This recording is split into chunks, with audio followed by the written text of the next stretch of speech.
the previous video, we had studied about the other reactions like addition reaction as well as the oxidation reaction of alkenes. In this video, we are going to be talking about ozonolysis and polymerization. Now, in ozonolysis, when an alkene reacts with ozone, it leads to the formation of an ozonide.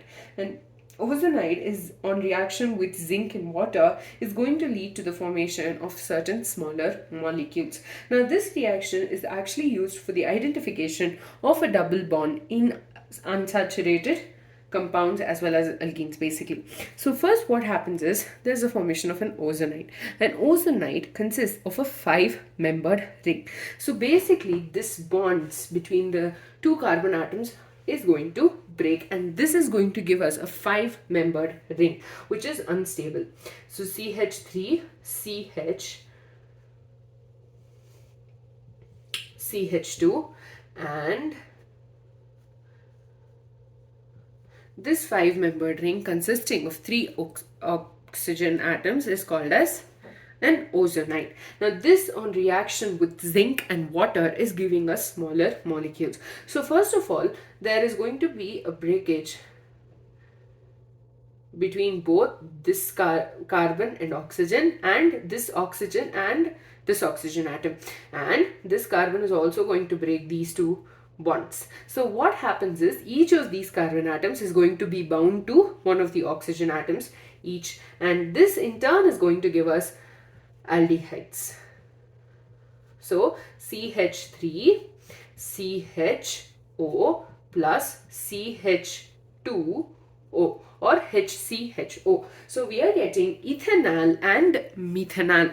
Methanol's formula is basically HCOH. That is what is CH2O mean. Okay, so same thing, pause the video over here. Try and do the same reaction with 2-methyl propene. Now what will happen here? Here this carbon and carbon bond is going to break.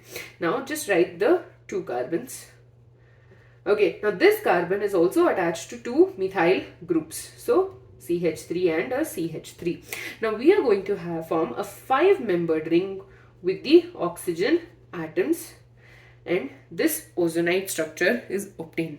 Now here this bond is going to break, and this bond between the 2 oxygen atoms as well as this bond is going to break, and this one too. So this is going to give us what? So CH3 CO CH3, which is propanone, and we are going to get methanol. So we are getting an aldehyde as well as a ketone. So ozonolysis is the reaction of alkene with ozone to form ozonide, and this ozonide is undergoing cleavage to form smaller molecules in the presence of zinc and water. And based on so you need to remember that the ozonide is consists of a 5-membered ring with 3 oxygen atoms and 2 carbon atoms of the double bond. Now hypothetically speaking, let's say instead of these 2 hydrogen atoms, we had a CH3 and a hydrogen. Then we would have gotten what? So let's take, for example, this is again an example, CH3H.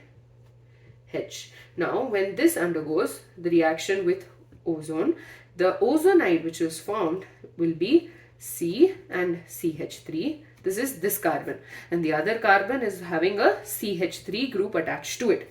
Now you have the formation of the ozonide structure, and this bond is going to cleave and this bond is going to cleave, and this in turn is going to give us CH3 CO CH3, sorry, Zn and water, sorry, H2O, Zn plus H2O.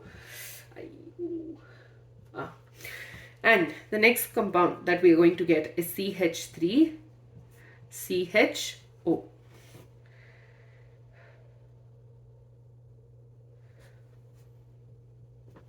CHO.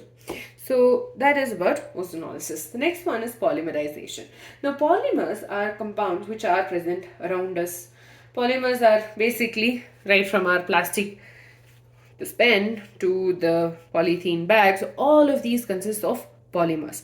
So polymers consist of a long chain of a repeating unit, and this repeating unit is called as a monomer.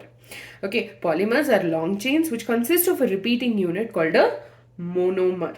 Now what happens is, when we have ethene in the presence of a high temperature and pressure or a particular catalyst, we are going to get a polymer called as polyethylene, or actually it's polythene, which is basically polythene bags, all of that.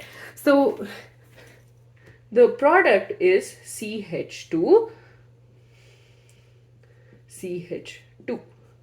and N. So this is the monomer unit, and this will basically form a long chain.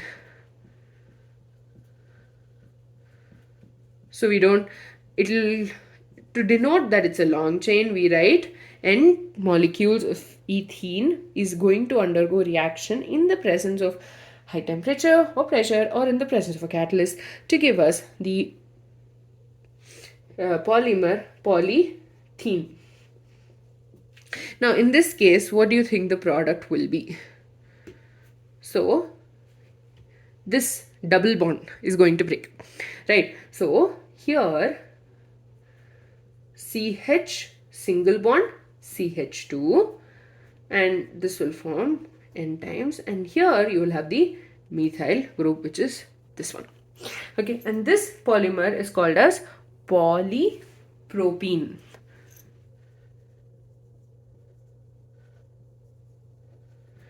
So as I told you, uses of polymer includes for the manufacture of plastic bags, squeeze bottle, refrigerator dishes, toys, pipes, radios, TV cabinets, etc. Polypropene is actually used for the manufacture of milk crates, plastic buckets, and other molded articles. Now the issue with all of this is the fact that we are now currently excessively using plastics, and that in turn is leading to a lot of pollution. So I am someone who believes that you can't stop using plastic altogether. That is quite impossible in this situation, but the least you could do is minimize the usage by maybe carrying your own bags. I for one basically reuse the plastic bags that you get for vegetables, keep them separately, and then go out and then use the same bags to grab some vegetables. So even the littlest that you can do will help on a longer run.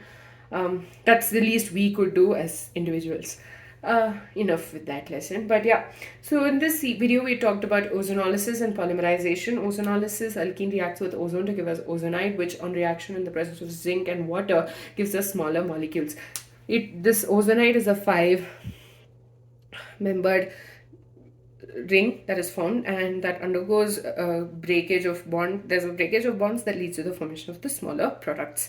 Polymerization, polymers are long chain compounds and that contain the repeating units, and these repeating units are also called as monomers. So ethene under high temperature and pressure or in the presence of a particular catalyst leads to the formation of polythene, and propene at high temperature or pressure or in the presence of catalyst is going to give us polypropene. With that, we are done with the topic alkenes. We started with the structure, the structure of the double bond, then moved on to learn about the nomenclature and the isomerism, and then we learned about the physical properties. If you learned about preparation, then we learned about the physical and the chemical properties. If you have any doubts regarding this, do reach out. And the notes for alkenes are given in its videos, so it's available in the description below as well.